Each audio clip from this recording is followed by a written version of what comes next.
ఈ car racing motor sports racing అనేది రావాలని ఈ క్రీడగా బహుళ ప్రాచుర్యం పొందిన ఈ మోటార్ స్పోర్ట్ రేసింగ్ ఏదైతే ఉందో ఇక్కడికి తేవాలని చాలా ప్రయత్నాలు గతంలో కూడా జరిగినాయి.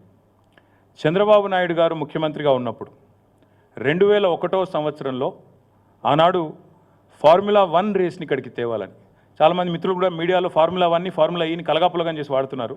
దయచేసి అందుకే మీకు వివరంగా చెప్తాను. ఫార్ములా 1, 2, 3, 4 అవేమో regular internal combustion engines, ice engines అంటారు వాటితో జరిగే రేసులు. ఫార్ములా ఈ అంటే ఎలక్ట్రిక్ వాహనాలతో జరిగే రేసు ఫార్ములా ఈ.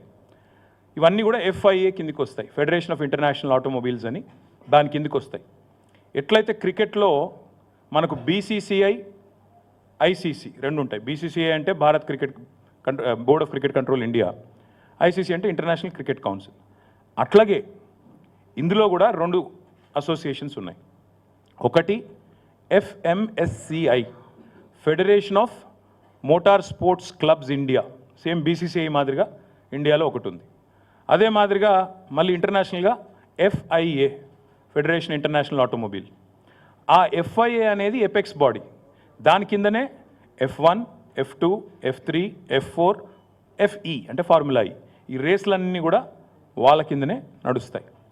ఎప్పుడైతే చంద్రబాబు నాయుడు గారు 2001, 2, 3 ఆ ప్రాంతంలో ఈ బర్నీ ఎకెల్స్టోన్ అని ఆయన ఫార్ములా 1 యొక్క CEO ఆయనని కలిసి మీరు హైదరాబాద్కి రండి, మీరు ఇక్కడ రేస్ పెట్టడానికి కావాల్సిన ఏర్పాట్లు నేను చేస్తాను ప్రభుత్వ పరంగా అని ప్రయత్నం ప్రారంభించారు.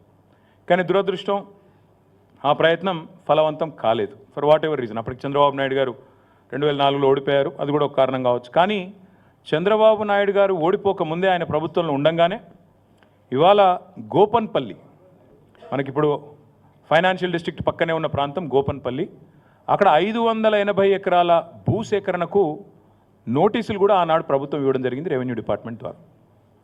దేనికి? ఒక formula 1 race track, permanent track ఇండియాలో బిల్డ్ చేయాలి, దానికి హైదరాబాదే కేంద్రం కావాలి అనే కోరికతో ఆనాడు చంద్రబాబు నాయుడు గారి ప్రభుత్వం ఒక బలమైన ప్రయత్నం చేసింది. దురదృష్టం వారి ప్రభుత్వం పోయింది. ఆ తర్వాత వచ్చిన కాంగ్రెస్ ప్రభుత్వం వాళ్ళు దాన్ని పట్టించుకోలేదు.